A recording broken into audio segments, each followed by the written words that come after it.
Madame, monsieur, bienvenue pour un TV5 l'invité spécial. J'ai le plaisir d'être ici à Marrakech, dans un lieu magnifique avec Djamel. Bonsoir. Djamel, c'est un grand plaisir, d'autant plus qu'il y a un événement qui vient d'être annoncé d'ailleurs ici. C'est la création de studios cinématographiques marocains. Et alors, le rêve hollywoodien ici à Marrakech. Alhamdulillah, comme on est chez moi, grâce à Dieu, ça reste encore on est encore à l'étape du rêve, hein, puisqu'ils ne sont pas encore construits, mais ça prend vraiment forme. J'ai pour ma part, moi, aucun mérite, j'ai juste réussi à mettre des gens en rapport les uns avec les autres, des gens avec des énergies positives et des gens qui avaient envie que ça se réalise. Après le tournage d'Astérix à Ouarzazate, je me suis aperçu que le Maroc, c'était pas simplement un terrain ni une lumière, mais véritablement des talents. Il y a des vrais machinaux, des vrais électros, des vrais premiers assistants très compétents et qui ne demandent qu'à travailler. Mais malheureusement, les productions extérieures ne leur font pas assez confiance pour des raisons que j'ignore, moi d'abord. Et on essaye de pallier à ça en créant ces studios et par la suite, Inch'Allah, un centre national de l'audiovisuel pour former ces mêmes Marocains au métier du cinéma et essayer d'offrir les meilleures qualités, les meilleurs services. Au même titre que les studios hollywoodiens, pourquoi pas. Ça veut dire, Djamel, que jusqu'ici, parce qu'on pense qu'il y a eu quand même des Laurence d'Arabie, il y a eu des films d'Hitchcock tournés ici. Ils venaient avec des équipes extérieures, ils repartaient, il restait rien, quoi. Il restait rien. Les Marocains, malheureusement, n'avaient pas accès à tous les postes. Les productions extérieures arrivent avec leur chef avec toute leur équipe, alors que et des fois, ils arrivaient à 800, 500, alors qu'ils pouvaient arriver à 300, amener que des chefs d'équipe et puis trouver le reste sur place. Mais le reste, les productions extérieures ne le savent pas apparemment et notre boulot, c'est de le faire savoir. Et il manque uniquement et seulement à ce pays, dans le domaine du cinéma, une infrastructure. C'est ce qu'on offre. Le principal, on l'a, la beauté du pays, elle est là, la couleur, les lumières sont là, et les gens surtout. Les gens, enfin, je suppose que tout le monde connaît le Maroc, j'ai pas besoin d'expliquer ce qu'est le Maroc, mais on a une richesse, c'est les gens de ce pays. Et moi, faire du cinéma dans mon pays, c'est comme sortir avec Sharon Stone et Isabelle Adjani en même temps. Je sais pas comment vous dire. Je vais lui construire les plus magnifiques des palais. Et c'est toi, numéro bis, qui en sera l'architecte. C'est moi qui en serai l'architecte, c'est-à-dire. Tu as 3 mois, jour pour jour, top chronos. 3 mois, mais 3 mois avec combien de temps de retard? Et alors, faire du cinéma dans ton pays, ça a été évidemment Astérix. On va voir une image là, parce qu'il y a eu le festival de Marrakech, le deuxième festival international du film de Marrakech. Il y avait des moments forts, notamment c'était sur la plage Jemaa el-Afna, la projection sur grand écran. Il y avait Astérix, Mission Cléopâtre, en présence de Djamel. Et on voit, je vois sur ces images, d'abord la foule, l'enthousiasme pour l'accueil pour Djamel. Et puis alors, découvrir sur un immense écran comme ça, avec la lumière de Marrakech, les images d'Astérix. C'était invraisemblable, franchement. J'ai pris conscience, je savais, enfin j'ai pris conscience, ça veut un peu rien dire, mais j'avais conscience déjà qu'Astérix c'était un grand film, mais je l'ai vécu vraiment différemment à ce moment-là. Je l'ai vu 500 fois ce film, c'était la 501e fois que je revoyais Astérix. Mais c'était comme si je l'avais jamais vu. C'était sur la plage Jemaa el-Afna avec tous ces gens, ces odeurs, cette vie. Les Marocains, ils sont super enthousiastes, c'est un public incroyable, ils sont d'une chaleur que tout le monde. C'était idyllique, quoi. Moi, j'étais très ému et ça m'a redonné envie, ça m'a reboosté, regonflé pour ces studios. Et tu es resté là, comme ça, à regarder ce grand écran, comme un gosse, avec toute cette foule derrière, comme ça, et qui rit, parce qu'il y a quand même quelque chose, et qu'ici, on rit encore plus fort qu'en Europe. Hein. Mais oui, parce que ici, l'essentiel, c'est de vivre. On se concentre sur le principal, la famille. Enfin, je sais pas comment vous dire, mais on prend le temps de vivre. Et vivre, c'est aussi rire. Enfin, je vais pas partir dans des discours philosophiques, mais sincèrement, c'est pas du chauvinisme, c'est que j'ai vu ça nulle part ailleurs, quoi. Attends, j'ai pas pris de potion magique, moi. Aïe.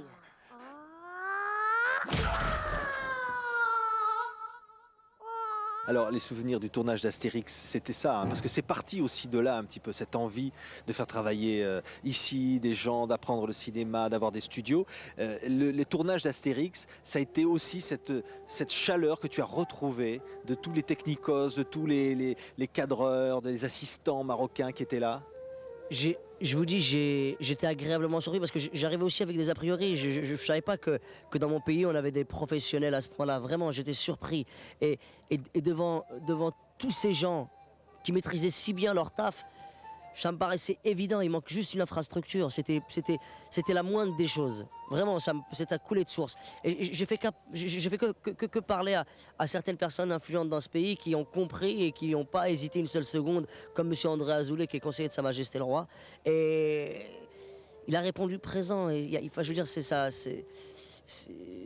Ça paraissait évident pour tout le monde. On a l'impression que tu as envie de rendre un peu tout ce que les Marocains t'ont donné d'une certaine façon. Hein. Aujourd'hui, que tu as ce succès, que tu as envie de leur donner quelque chose de ce succès, de ce que tu vis. Non, oui, bien sûr. La meilleure manière de leur donner quoi que ce soit, c'est d'être avec eux. En essayant au maximum de... Parce que les studios de Marrakech, c'est une chose, mais moi, ce qui me tient le plus à cœur, c'est ce CNA, Centre National de l'Audiovisuel, une école du cinéma où on va réussir à former des gens au métier du cinéma. Et j'ai des amis comme Mathieu Kassovitz, des amis comme Jean-Pierre Bacry, qui se feront un plaisir de venir au Maroc pour enseigner leur art. Et je vais prendre un malin plaisir à mettre tous ces gens-là en rapport. Ça va être le kiff. Quand tu as dit, je veux tourner tous mes films ici au Maroc. Non, mais oui, ça serait... c'est vrai. Non, mais bien sûr que je suis ouvert à tout. Je ne vais pas m'enfermer et rester cloîtré dans mon pays. Il y a des choses tellement belles à voir partout dans le monde. Mais c'est vrai que les gens ne savent pas assez qu'ici, tout est réuni pour faire du cinéma dans des conditions optimum. Donc, ouais, moi j'ai la chance de faire ce métier. J'ai la chance de connaître des gens qui peuvent améliorer les conditions dans ce pays. Pourquoi pas, putain, ça me coûte rien. Allons-y. Tu as cité l'ancien ministre du Tourisme, parce qu'il y a des gens qui mouillent leur chemise, parce qu'il y a des risques aussi de se lancer dans une entreprise comme ça. Hein. Le seul risque auquel on peut être confronté, c'est à un moment donné de baisser les bras pour des raisons X ou Y, de manquer de motivation, parce que tout est réuni pour que ça se fasse très vite. Ouais. À partir du moment où l'État est d'accord, où les professionnels sont là, où la lumière est au rendez-vous, pourquoi vous voulez pas que ça se fasse? Ça ne tient qu'à nous maintenant. On regarde un tout petit extrait d'Astérix, on se retrouve tout de suite. Je voudrais que tu nous parles encore et encore du Maroc. Avec plaisir. C'est pas possible. Il fait au moins 8000.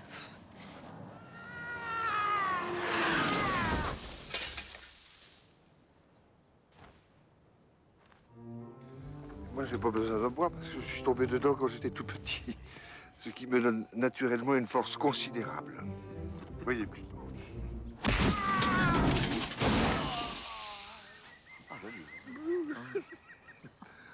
Bonjour. C'est par où le village des Gaulois? Alors le mieux d'ici. Vous suivez les baffes et normalement ils sont au bout. Là. Je vous accompagne pas, m'en voulez pas. Je vais rester ici et réfléchir un peu. Astérix, Mission Cléopâtre, Jamel, le Maroc est en toi, c'est-à-dire que tu l'as toujours eu en toi. Quand tu dis, tu as dit sur la plage Jamal Afna, je suis à la fois marocain, pour moitié, et moitié français. Ouais.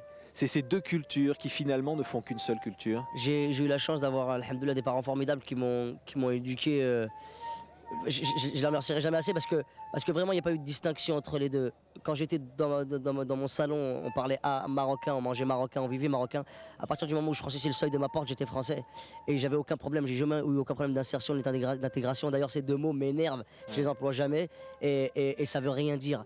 Je suis dans mon pays en France, je suis dans mon pays au Maroc. Ouais. J'ai la chance d'avoir cette double culture, au même titre que je ne peux pas choisir entre mon père et ma mère. Je ne peux pas choisir entre la France et le Maroc. Et alhamdoulilah, je suis chez moi partout. Je suis chez moi partout. Ouais. Et ceux que ça énerve. Il y en a que ça énerve. Que certains, les Américains parfois, ne trouvent pas forcément bien de venir ici en terre du Maghreb. Il y a un discours aujourd'hui avec la situation internationale. Malheureusement, Belnadel ne nous a pas rendu service. De ce côté-là, en tout cas, je veux pas c'est tellement délicat de parler de ça. L'amalgame est tellement vite fait. Je suis tellement triste de voir qu'on confond intégrisme, islamisme avec religion et tolérance. Mon grand-père m'a inculqué les vraies valeurs de l'islam. Je sais que l'islam c'est beau. Je sais que l'islam ça me remplit de joie. Je sais que je pratique 5 fois par jour la prière et alhamdoulilah, je suis très serein. Je suis bien dans ma peau, bien dans mes baskets. Et en aucun cas on m'a inculqué cette violence dont on parle et qui nous colle à la peau. On a une étiquette qui nous convient pas du tout, mais du tout. Et les gens qui font l'amalgame encore sont des imbéciles. Il suffit de se déplacer. Ouais. L'humour, c'est aussi une arme contre la tolérance, contre la bêtise. Hein. L'humour, c'est une arme contre tout. Ouais, ouais. Et tu t'en sers. Tout. Vraiment, alhamdoulilah, heureusement que j'ai eu la chance de pouvoir m'en servir, que ce soit pour les gonzesses, pour l'école ou encore les institutions telles que la police, la mairie. L'humour m'a beaucoup servi, je dois dire. Voilà. Là, je parlais au début de cette émission et on va se quitter, Jamel, mais c'était le rêve de gosse. Toi qui as découvert le cinéma, comme tous les gosses marocains ici dans les salles, on disait ça crie, ça vit, Ouais, ça. Et il y a beaucoup d'enfants qui vont au cinoche. Excusez-moi, pardon, Hein, j'ai mon téléphone qui sonne. Vraiment, je sais que c'est pas. Ça se fait pas, je sais que. Voilà. Ouais, je disais, Alors. quand on reparlait du rêve, Ouais. c'est le rêve de faire ces studios et de finalement penser au gosse que tu as été, qui a découvert le cinéma. Mon rêve, ça a été de faire du cinéma et alhamdoulilah, j'ai réussi à le concrétiser. C'était pas un rêve à la base, concrètement, de monter des studios. Ça a été une obligation après Astérix, un devoir. C'est vraiment comme ça que je le vis en tout cas. Et je vous dis, c'est tellement simple, vraiment, c'est tellement simple de convaincre les gens autour de ce projet. Ça coule tellement de sources que j'ai aucun mérite. Franchement, j'ai fait juste que. J'en ai juste parlé. Voilà, je voudrais, puisqu'on est ici à Marrakech, c'est magnifique hein, dans cette belle soirée, que tu t'adresses tout simplement à la caméra. Là, il y a des Marocains qui nous écoutent, il y a beaucoup de gens qui nous écoutent au Maroc. Voilà, et je vais passer dans le journal des journaux. Et tu dis ce que tu veux, voilà, pour dire au revoir. Moi, je m'en vais. Hein. Donc là, vraiment, là, je suis face à la planète, en fait, presque, parce que tout le monde me regarde. Messieurs, mesdames, les planétiens, si vous m'écoutez, n'hésitez pas à vous déplacer dans ce pays qui est magnifique, comme vous l'entendez. L'atmosphère est au rendez-vous. D'un coup, j'ai l'impression d'être agent commercial de la Sogedal. Non. Je profite de l'occasion qu'il m'a donnée pour remercier Sa Majesté le Roi d'avoir été aussi réceptif à ce projet. J'invite vivement toutes les productions extérieures à venir visiter notre pays et je le sais fondamentalement, ils ne seront pas déçus. Donc, marhaba bikoum chez nous. Inch'Allah. Inch'Allah. Merci Jamel. À bientôt. À bientôt.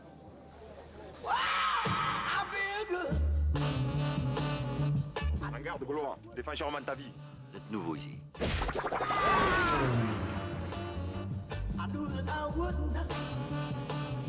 Non, Bélix, t'es tombé dans la marmite étant petit. Ah bah, on saura.